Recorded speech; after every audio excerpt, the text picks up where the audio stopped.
Atahualpa Oviedo Freire. Él es un escritor ecuatoriano y nos va a hablar precisamente sobre su última producción literaria. Se llama El Summa Causai. Creo que se pronuncia así. Si me equivoco, pues le pido mil disculpas y le voy a pedir una aclaración. Tome asiento, por favor. Muchas gracias. Le agradezco, doctor, su visita a los estudios de Radio Fides y de Fides Televisión. ¿El Summa Causai, así se pronuncia? Sí, en quichua es Summa Causai. ¿Y qué significancia tiene? En aymara es el Summa Camaña, o lo que ahora el gobierno está hablando acá en Bolivia del vivir bien. En Ecuador se habla del buen vivir. Entonces, como usted sabe, este tema ha comenzado a tomar mucha vigencia. Hay mucha gente que se está interesando, incluso a nivel internacional. Muchos están prestando atención a este nuevo paradigma. Como conocemos, ante el fracaso, ante la crisis que vive el mundo entero, a la que nos ha conducido tanto el capitalismo como el socialismo, la izquierda ha buscado un nuevo paradigma, ha buscado algo diferente. Ante el fracaso de todos sus postulados, entonces la izquierda ha comenzado y ha prestado atención hacia los pueblos ancestrales. En este caso han despertado a este sistema ancestral de los pueblos andinos que hoy se le denomina como Summa Causai o Summa Camaña, que no es nada más que, desde mi punto de vista, una artimaña, una argucia de la izquierda ante su desgaste, ante el fracaso del socialismo, por buscar nuevas alternativas, y en este sentido han despertado, pero lo han despertado en una forma tergiversada, deformada, con algunas desviaciones, y en este sentido es que yo en mi libro me he propuesto clarificar, precisar, marcar distancias, rupturas, porque nuestro sistema ancestral no puede ser convertido en un apéndice del socialismo, no puede ser puesto simplemente como una costilla más para que el socialismo haga lo que cree que debe hacer. Nuestro sistema, que yo también le denomino en español el vitalismo, es un sistema que tiene su propia estructura, su propio camino, su propia personalidad, sus propios principios, y por lo tanto puede aportar desde su propia particularidad.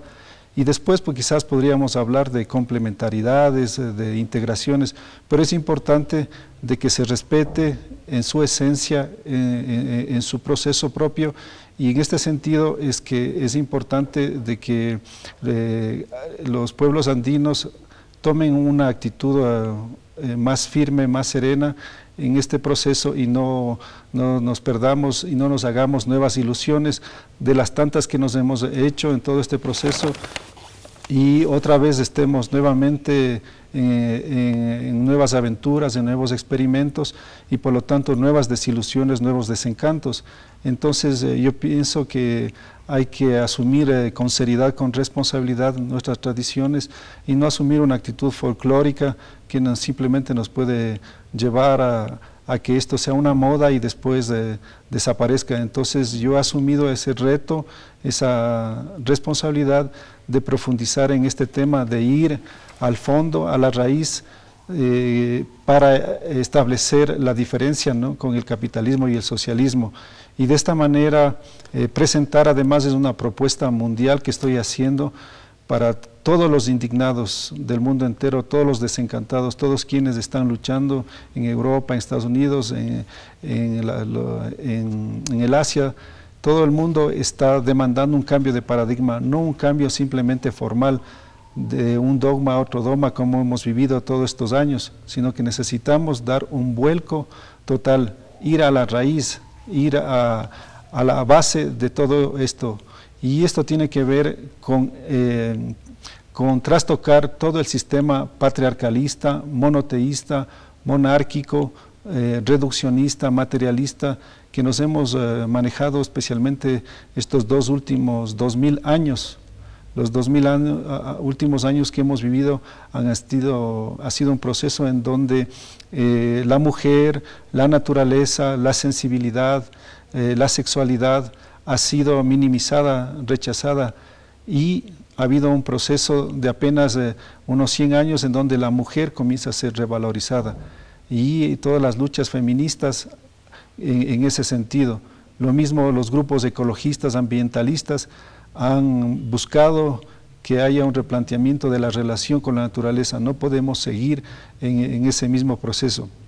Y así los grupos sexuales que reclaman respeto a la diferencia, a la diversidad sexual, los grupos étnicos, los pueblos ancestrales que reclaman su vigencia, que demandan su presencia, y los grupos místicos de igual manera, es decir, hay todo un abanico de un movimiento nuevo, y ese movimiento yo lo he sistematizado de alguna manera recogiendo todas esas propuestas para darle una estructura, darle una fundamentación, y le hemos denominado el vitalismo.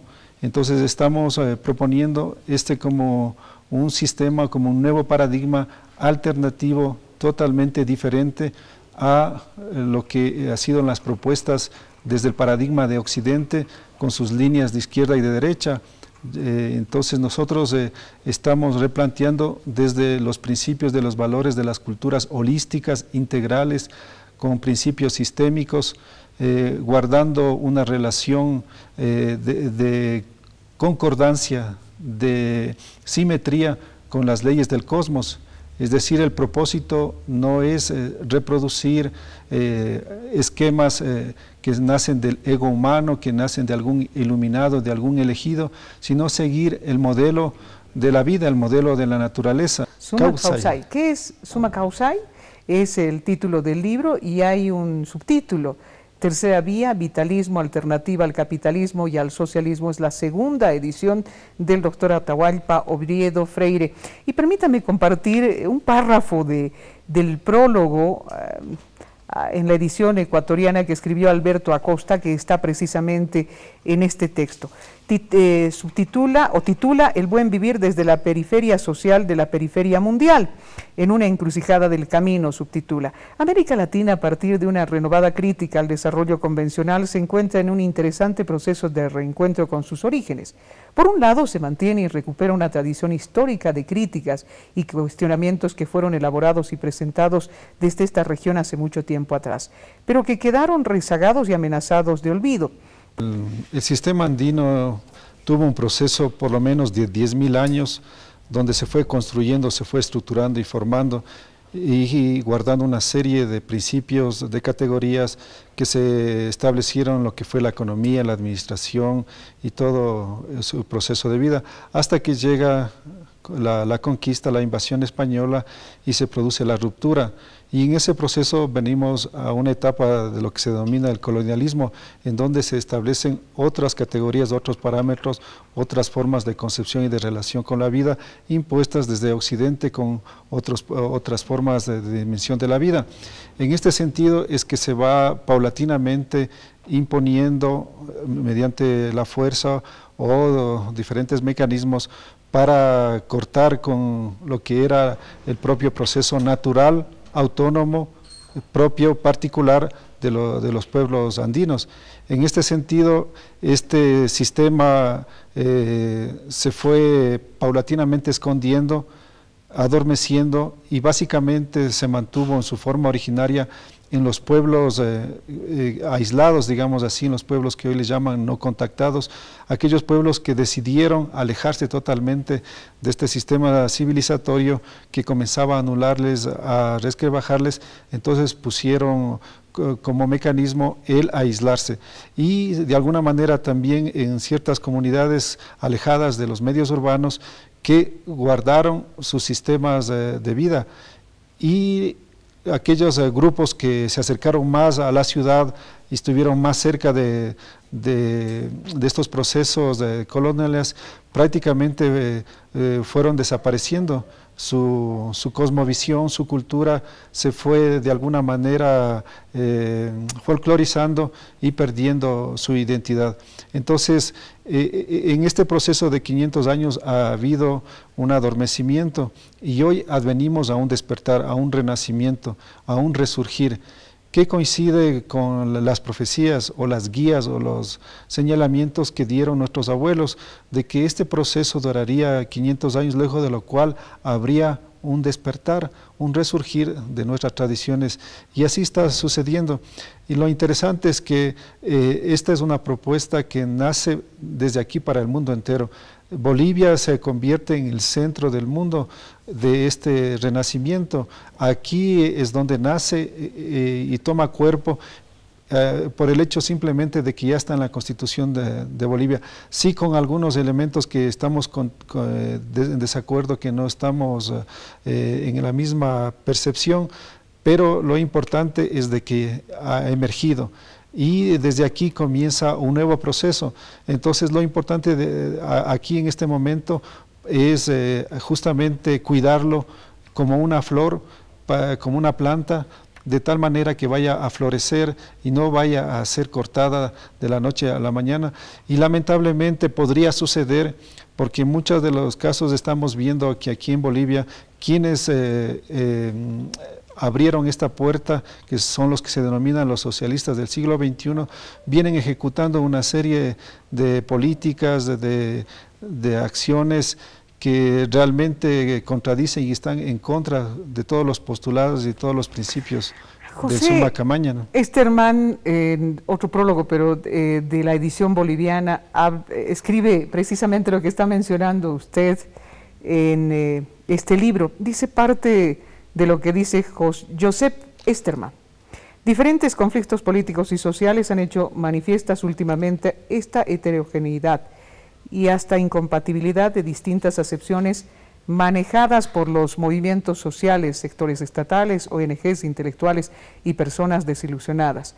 El movimiento de los llamados indignados en Europa y Estados Unidos. Entonces, ¿de qué vivir bien estamos hablando? Hay que encontrar un término medio o seguimos viviendo en la hipocresía, doctor Atahualpa Oviedo.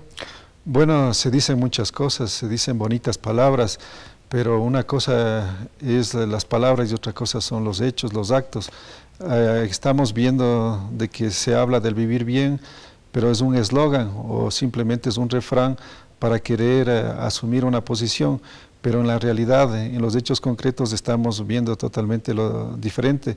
En el caso concreto del TIMDIS, de lo que yo puedo percibir desde que he estado aquí un poco tiempo que estoy en Bolivia y he podido observar, hay una posición en donde determinados grupos lo que les interesa es simplemente una posición económica, es decir, es una lucha reivindicativa economicista por lograr ciertas ventajas, es decir, su interés es simplemente económico, no hay un interés de un proyecto político, de un proyecto histórico, sino simplemente de tener más recursos económicos. Y por el otro lado veo efectivamente que hay un grupo que realmente quiere defender su modo de vida. Pues recordemos cuál ha sido este proceso. Siempre nos han señalado de que vienen grupos a civilizarnos, de que vienen a culturizarnos, que vienen a evangelizarnos, que vienen trayendo el desarrollo, el progreso. Es decir, todo eso son las bonitas palabras, es el eufemismo, el espejismo de decirnos que nos están trayendo algo mejor. Pero ¿cuál es la realidad? En todos aquellos sectores donde ha llegado la civilización occidental, lo que ha traído es destrucción, hambre, miseria, prostitución, delincuencia, enfermedades. Todos esos pueblos que se han abierto, lo único que han recibido es la explotación, el aprovechamiento.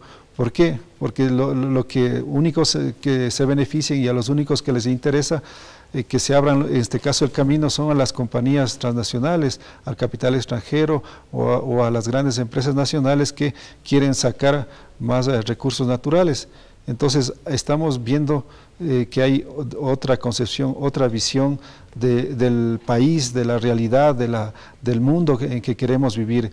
Es decir, estamos entre un grupo que tiene una visión consumista, que quiere simplemente depredar y acabar con todos los recursos naturales, y otro que quiere una conservación, guardar, proteger para las futuras generaciones.